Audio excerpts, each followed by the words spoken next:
Hey, everybody. It's Travels with Dottie here. And I hope you like the beautiful scenery behind me. And this is the sort of the back side of the museum that I volunteer in. So I'm sitting out in back of that, and you can see my little e-bike back there and the beautiful mountains in the background. It's a beautiful day here in Eagle Nest, New Mexico. It's the 7th of August, 2025. And I've just been blown away by the interactions that I've had with viewers. And I used to call this the comment video. It's more than that. It's not just a comment video. These are standalone videos on its own because people bring up topics and I sometimes respond at length to it and it creates its own magic. We're going to jump right in here. And the first one is from Ralph Hattenberg. Says, I love watching the bike ride to and from town along the highway. Has to be one of the prettiest rides in the country. And yeah, it is. It's amazing and it never gets old. I just love doing that. And it's the countryside. That's what you're seeing when I'm riding to and from town because town's right here. I, I can see the buildings of town right across the field there. And then just across the street and down maybe an eighth of a mile is where I stay at Weathers RV Park. Muskegon responds to the one I released today is the one single reason I come to Quartzsite every year, and it has nothing really to do with any of the myriad of reasons that I've talked about in the past, although I've included this one, but I haven't emphasized it enough. There are lots of places that have the same things the Quartzsite has to offer, some even better for the winter, except for one thing. Quartzsite has become the destination for full-time RVers and nomads every single winter. Hundreds, if not thousands, converge on Quartzsite. So that's the number one reason is the connections that I make with those folks. And I say, with one exception, Deborah Dickinson, who I've known for 30 years, every other person that I am deeply connected with in this lifestyle, I met in Quartzsite. And that's the reason I go. And I'm willing to put up with almost any inconvenience for that. And so Muskegon Line says, is there an alternative Quartzsite, Las Cruces area? And I said, no, not in the context I'm speaking of in the video. Quartzsite is it. There is no other place that I'm aware of that attracts that many nomads at the same time. So if you're interested, check out that video. I talk a lot about what I think makes it unique in that regard. And Welder Fixer had a long comment I'm going to read here. And at first, I was like a little turned off by it because it was negative, but I think it was, I think he's been, there is negative here, but I think it's a constructive thing. He's obviously an experienced mechanical guy for sure. And he's responding to breaking the chains after 60, facing the fears of RV life, which is, by the way, been my biggest by far video in probably, I'd say, the past 7, 8 months. I'd say not in the past year because I had one on heating your rig in Quartzsite. They got 40,000 views, but this one got 27,000. Now you're talking about a guy, a channel that if I get 1,000 views on a video, I'm thumbs up. That's success. I'm like, yay, 1,000 views, but 27,000. Wow. So Welder Fixer says one of the many issues with living as a traveler is there's a massive ripoff around every corner. Breakdowns is spoken of by this gentleman, and he's referring to me as a gentleman. Thank you. Can turn into a scam by a repair shop in a heartbeat. As bad as auto repair shops can be, RV shops are the worst. Poor quality service, extremely high prices, and made up repairs and overages are all too common. I wish I could build a traveler's website that promotes only the repair shops that are over the top honest, helpful, and affordable. Actually, you could. That just occurred to me now as I'm reading it for about the fifth time. You could do that. It's not hard. You can build a website basically for free. And then the hosting is a minimal amount each month. I wish you'd do it. I wish you would do it. That would be great. Then there's the ever present issues of possibly violent crimes against travelers and add in the egregious local, state, and federal government BS that's only getting worse. Good people on the road just want to be left the F alone. Yikes. And be able to ask for and receive honest help when needed. So I replied to him, and I'm going to go into probably more depth here, but I'll read you what I said. I hear you. It's always a crime risk no matter where you are. With regard to repair, I wholeheartedly agree with you. I would never take my trailer to an RV dealership for repairs. I either do it myself or I heavily research a local mobile RV repair mechanic. One of the reasons I choose to pull a trailer is that my mechanical issues on my Ford F-150 can be more readily addressed than an RV with an engine. I find it easier to find reputable vehicle mechanics versus reputable RV dealership repair shops. And he responded to me and said, smart moves. A motorhome without a secondary vehicle is a big problem. Even a minivan conversion is risky, but much less than a Class A or a bus, or I assume you mean Class C as well. Sir, be safe and happy. Let me first, the crime. Is there potentially more of a risk when traveling when you go to unfamiliar areas? Maybe. I checked and there's no crime statistics on travelers. It just doesn't exist. So there's no way to know for sure. I know that crime isn't something in my travels that I've had to deal with at all. And people that I know directly haven't shared crime stories with me. Occasionally I hear about something goes missing from a campsite. That's very rare and usually not a really big deal. But I do agree with him that you can see evidence over and over again that RV dealership repair shops overcharge, overpromise, and underdeliver on the regular, on the regular. And I've heard too many firsthand accounts of horror stories in that regard. So I agree with him there. State and federal government BS that's only getting worse. I There's more rumor around that. I haven't seen that to be the case either. I haven't run into federal regulations or state regulations that prevent me from doing what it is that I want to do.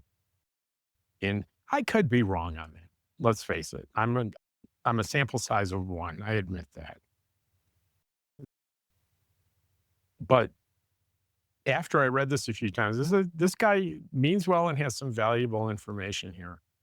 So I left it and responded to it and read it here. So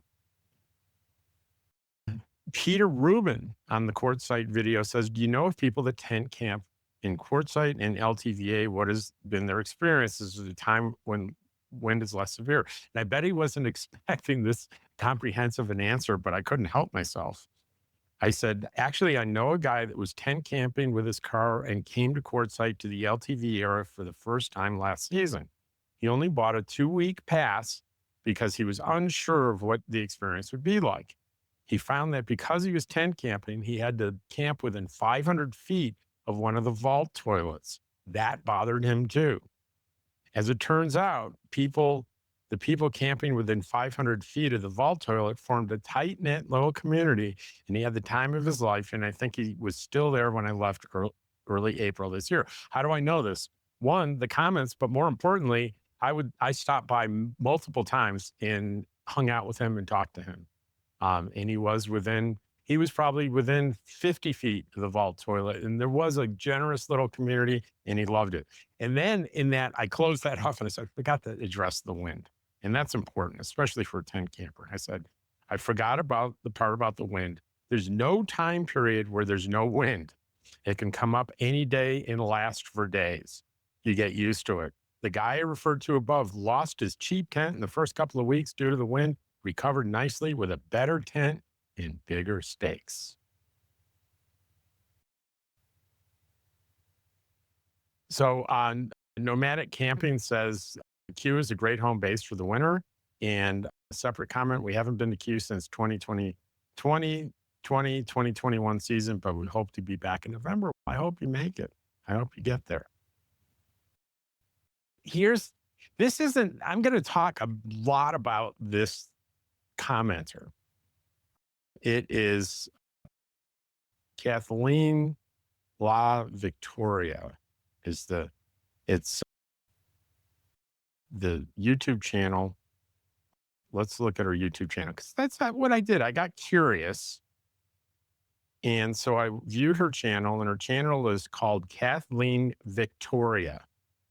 And she has 37 subscribers, yet 87 videos. So I looked at it. I got curious and I looked at one of her videos. Her comment was very simple. She was responding to breaking the chains after 60, facing the fears of RV life, my big one. She says, ecstatic and joyful. I watched one of her videos that caught my attention, and it was 4 days ago. And she said, I got fired from my job. And I listened to her talk about the experience of getting fired in a general sense, what happened. And it was very authentic. And I enjoyed listening to her talk. And I encouraged her to keep posting videos, just talk to the camera authentically like she's been doing. And I think she'll find success on YouTube. And I did share with her, and I'll share with you too. I had 2 major jobs that I was fired from in my career. And it can be a devastating experience. But here's the thing. And what I told her is, had those things not happened, my life would look completely different today. And I'm not sure it would be better. And I hazard a guess it won't be as good, because I cannot imagine in any way that my life could be better now than it is. My life is full of adventure and joy every day. So I had a mentor, his name was Kirk, and he used to say to me, the worst things that ever happened to me in my life were the best things that ever happened to me. And the first time he said it, I was like, what are you talking about? That's crazy talk. But over time, I realized that I can say the same thing. When I was in my 30s, when I was 34 years old, I was getting into trouble over my drinking alcohol. And I got arrested. I got arrested for twice in 3 months for driving while under the influence. I am certainly not proud of that at all. I'm ashamed of the fact that I made decisions to go out there and put other people at risk. The first time I was under the limit and I got off. The second time, no way. I got convicted, and I made a decision to not drink anymore. And here I am over 30 years later, and I still haven't returned to that.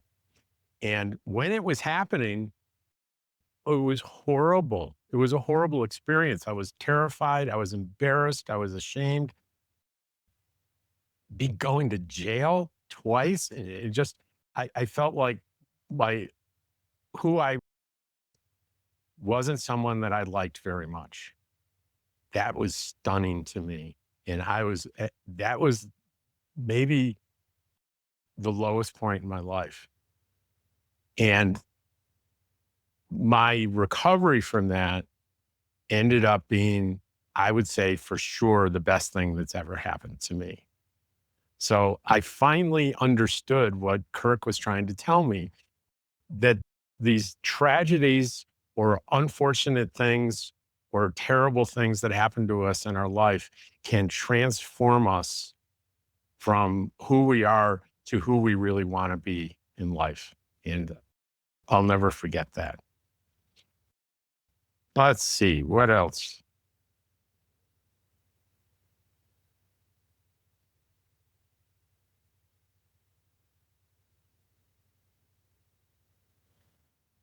This is on over 60 memory problems solved. And this wasn't my idea. I read a great article on techniques to help you with your memory at my age. And I thought it was so spot on because it not only gave me a couple new ideas, but it reinforced some old ideas. So I did a video where I basically read the article from Fast Company is the website it was on. And if you go to the video, I linked the actual article, but I read the whole thing.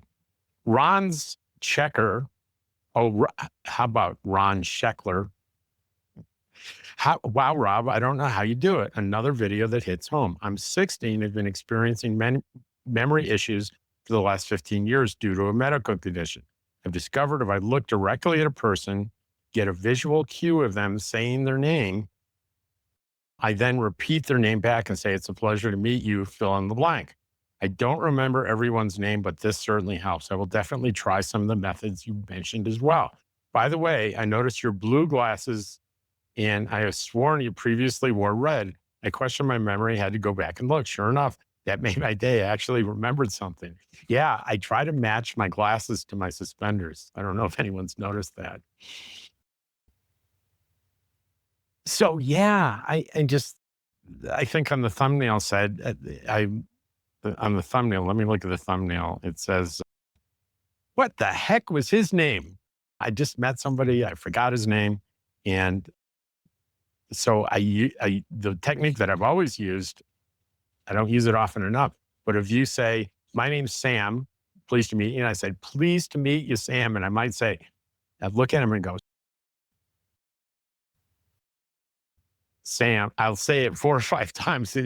Sam will look at me a little confused and I'll smile and I say, that is the method I use so I can remember your name. If I say it out loud 4 to 5 times, I'll commit it to my memory. And the Sam or whoever it is usually smiles because it's flattering. Why? Because I'm demonstrating that it's important for me to remember your name. That feels good when someone tells you that in whichever way they tell you that.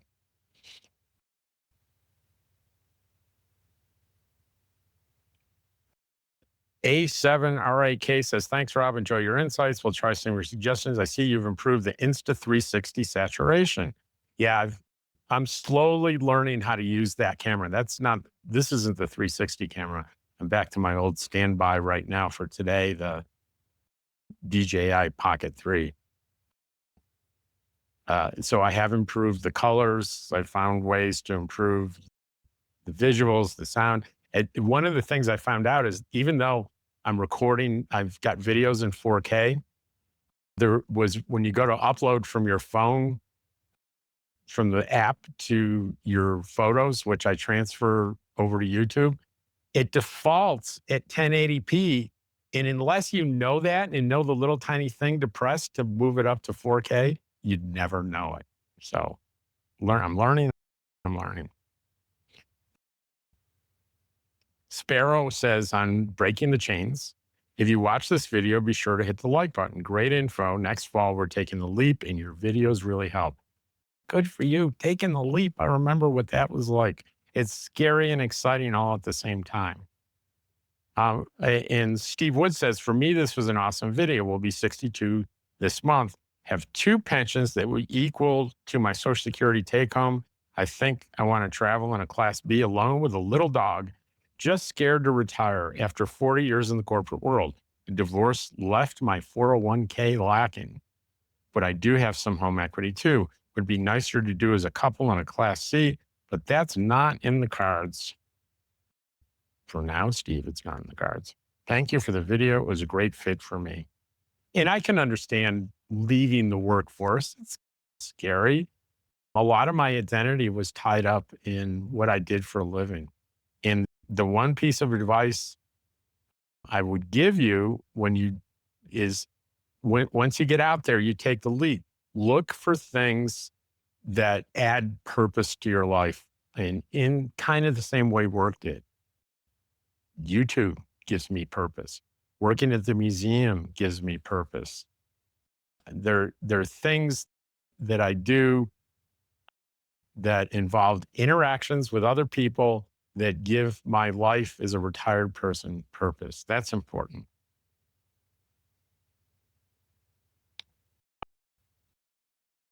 Lori Irons says on the over 60 memory problems, great tips. And I have to say, this is a person who spent 30 years in sales. I got really good at remembering names and always said them out loud to myself as well to the person. And that helped solidify their name to me. And I was able to recall next month when I saw them again. Our golden years certainly are golden as they truly are a blessing. Not all of us get that privilege. Thanks for sharing. And it is a privilege to grow old. That's a really good point, Lori, that it's easy to complain about the aches and pains and issues with growing old, like memory problems, but it's good to remember it's a privilege to be here. I'm privileged to lead for every day that now that I'm 65. It's especially as the years go by and I'm still here. It's a privilege to be here. Patty Coretta says, very good information. I had to laugh though when you had to look up something in the articles because you forgot what it was. And I totally did. I'm in the same boat. I forget names. I forget things that friend asked me to remember. I watch a lot of neuroscience videos. I find neuroscience fascinating. It's amazing what our brains are capable of. Absolutely. I agree that you just need to find methods that work for you to create new neural pathways in your brain that are superior over the old pathways. I love neuroscience too. Let's see, we have enough on the memory. And then I had one, how you can find community on the road after 60. And let's see. That doesn't have that many views, but I like doing the video. Wiki Up Rat says the camera looking much better. Man, I would have liked to have this technology when I was younger. Why did these companies force a watermark on the cameras? And they actually don't. The Insta360 logo is by default, but there's an easy way to remove it. I don't usually do it because I think it's fine to tell people what camera I'm using. It's nice. Let's see. Oh, all these are on memory problems. Finding community. Shauna Lee Lang says, I'd love to see you get a rear view mirror for the bike. Walmart has some great options, but they're for regular bicycles. I'm not sure they can fit on your e-bike handlebar. So I said to her, I pretty regularly talk about my rear view mirror. I got a really nice one recently, and I talk about it pretty frequently. I'm not sure what makes you think I don't have one. And she didn't reply to that. But what I'm talking about is people get concerned when I do the little on Highway 64 here. It's a highway with no shoulder that I travel like a quarter of a mile into town. And what I explain is I have a great rear view mirror in it. As I'm doing that, I keep an eye on it and it gives a perfect image of what's behind me. And when I see a car coming, if they don't start moving to the opposite lane, they start, in other words, if they're not responding to me, I just pull off the road completely and stop and let them go by for safety. But I do have one. Carol 48 says, you're right about the senior center being a social interaction or venue. The folks are friendly and will visit with you or play games with you or just be with you. It's a great place for seniors, especially if they are alone. And what I said in this is one of the primary places when you're on the road to get connection. Every little town I've ever been in had a senior center. And most of them have lunches, affordable lunches, like $3. Okay. But the food's not always great, but it's not about the food. It's about the fellowship and meeting people in the community. And I've never walked into a senior center and not felt immediately welcome with open arms.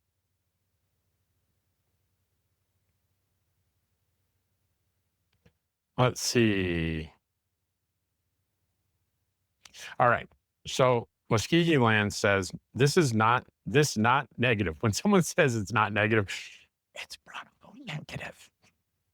With talk of institutionalizing the homeless, HUD and low income housing, and nomads being forced out of this lifestyle, don't know what to think. Your thoughts? Is this real? Is this why you're doing all this? And I responded, no politics here, please, because that is politics. That is rumor and posts about executive orders and what they think the intent is. And let me give you this unique perspective. Before I retired, I worked in Northern Virginia as a licensed mental health provider, working for the county and indirectly for the state. And I say indirectly for the state because I was certified by the state as a person that could evaluate people for involuntary hospitalization.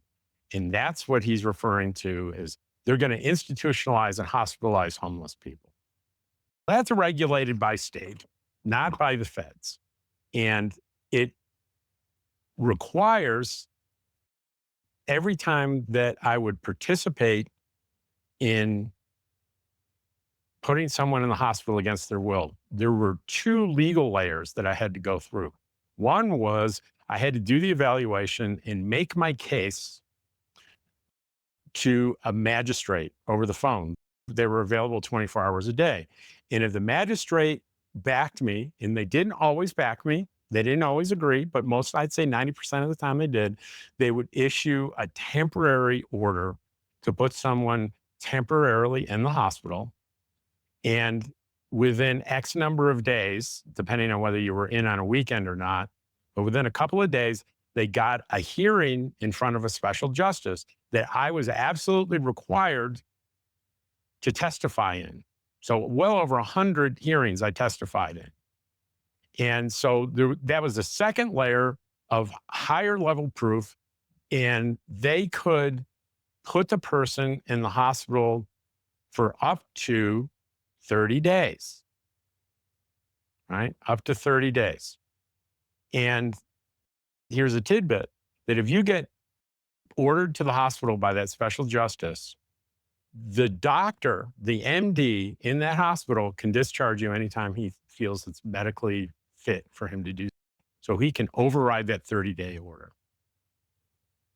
So what was the average stay in the hospital for people that made it all the way through that process? About a week, 2 weeks at the most. I can't think of anyone that I processed that stayed 30 days, the full 30 days. Now, are people institutionalized? And the answer is yes. And in Virginia, these people were put into state facilities. And we happen to have a state facility right near our office. Periodically, these people that were there semi-permanently, they would require a new evaluation and a new hearing periodically. And if memory serves, I think that was once they were in long-term, which I think was 90 days, every 90 days or so. I think it was every 90 days. Someone can correct me from Virginia if my memory is failing me.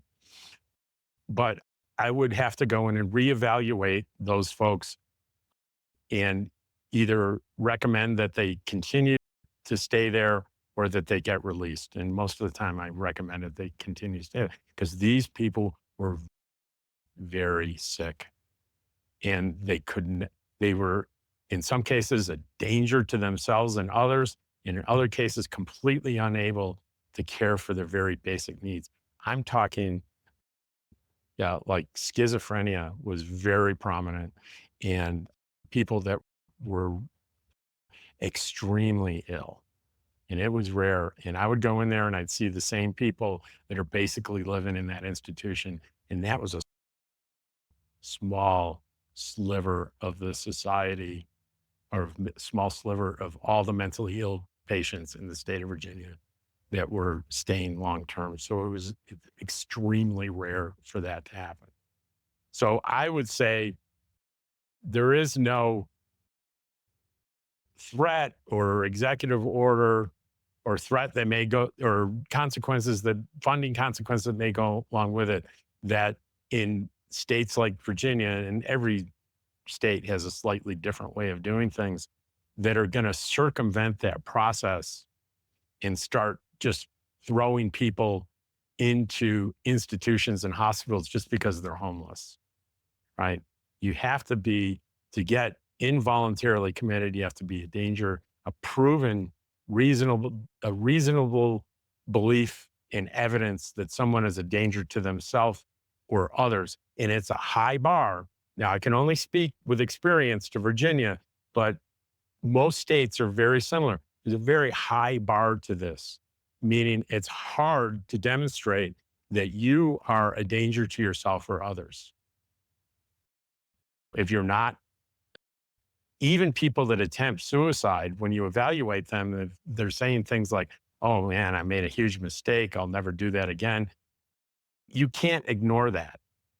And often statements like that will keep them out of the hospital unless they've done something severe and they're in a medical hospital because of what they've done to yourself. And I would go to medical hospitals and do these evaluations. But I just want to assure people that the idea of wholesaling, sweeping homeless people off the streets and institutionalizing them is way more complicated than, and it's very unlikely that's going to happen. And the idea of nomads like me being forced out of it by the government, I've never heard of any such thing. What we're talking about is there people that are doing things like broken down RVs along a back street in LA where it's basically a homeless encampment. That isn't the lifestyle that I'm talking about at all in these videos. That really is homelessness when you're finding yourself living in places where it's not legal to do that. So that's a whole nother topic. So I hope I've had several comments like this and several questions like this, and I hope that alleviates concerns that many people have.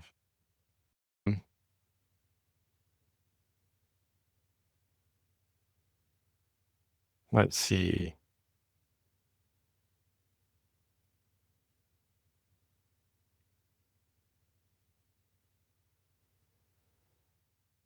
Okay, this is a long one from Awesome12Q says, if you ramble, then I must really ramble.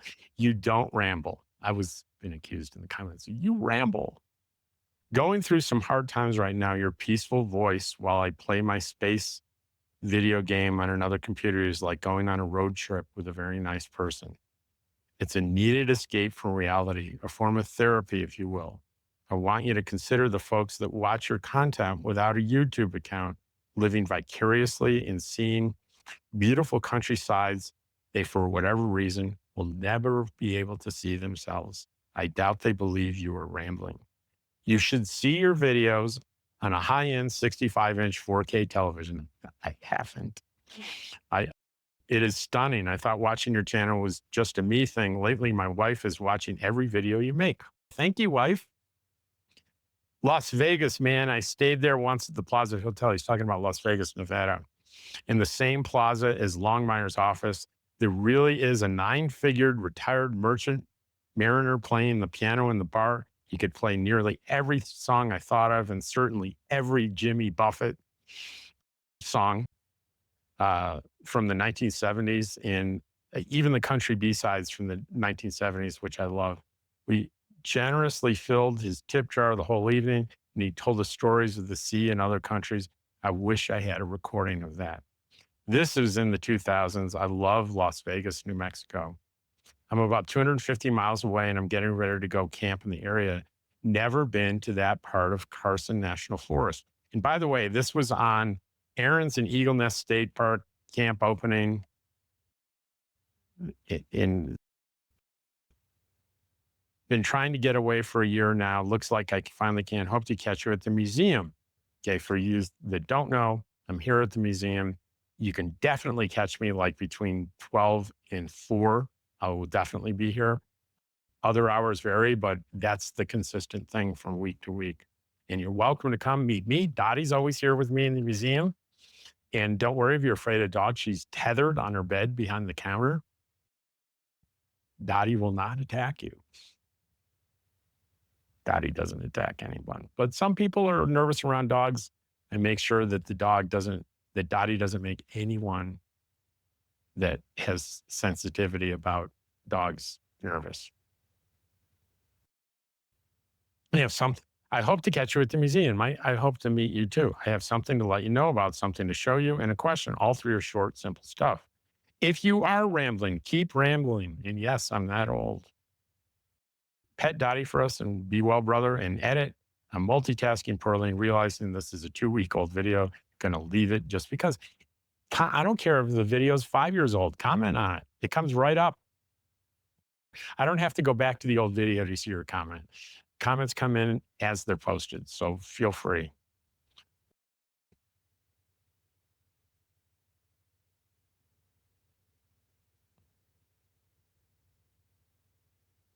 Let's see.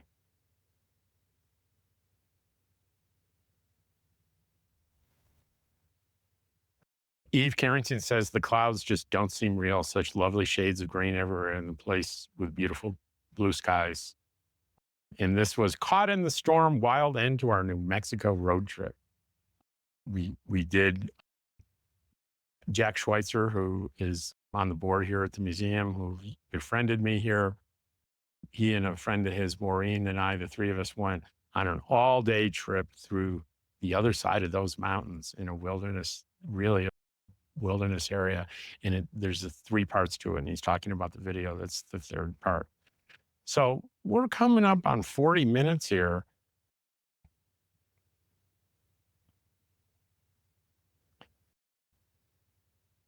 Nap Farm says on the Breaking the Chains, love your videos. I attended my first RTR January 2025. That was the most recent one. I traveled across the country from central Maryland, your old stomping grounds. Yes, it was. And with my young dog, Roxy, hope to return in 2026. My plan is to go full-time nomad as soon as healthy, active, 74-year-old female. This video is very inspiring. And what does she mean by the RTR?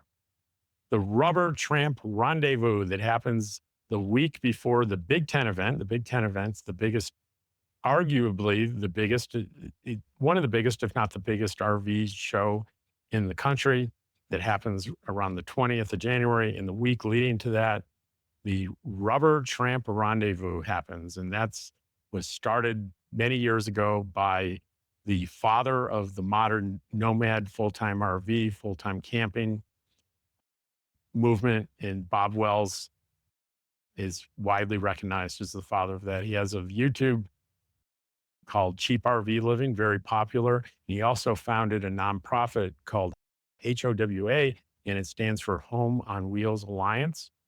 And they coordinate the Rubber Tramp Rendezvous every year. And Rubber Tramp is a term, an old term.